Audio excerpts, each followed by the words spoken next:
प्रभाग क्रमांक 19 मध्ये मिनी अम्युजमेंट पार्क व प्ले ग्राउंडचे 4 कोटी खर्चातून कामाचा आमदार डॉक्टर फारुख शाह यांच्या हस्ते शुभारंभ। याबाबत वृत्त असे की आज दिनांक 23/10/2023 रोजी सायंकाळी 5:30 वाजता सुलतानिया मदरसा समोर हॉटेल बागे सुकून जवळ आज महानगरपालिका क्षेत्रात मूलभूत सोयी सुविधांचा विकास योजना अंतर्गत प्रभाग क्रमांक 19 सर्वे क्रमांक 436 येथे मिनी अम्युजमेंट पार्क व प्ले ग्राउंड या ग्राउंडची मागणी होती। नागरिकांच्या वतीने या ठिकाणी महिलांना, लहान मुलांना या ठिकाणी विरंगुळा म्हणून या गार्डनची मागणी असल्याने या ठिकाणी सुरुवातीला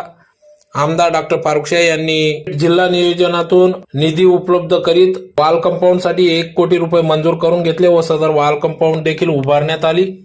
तदनंतर या ठिकाणी 4 कोटी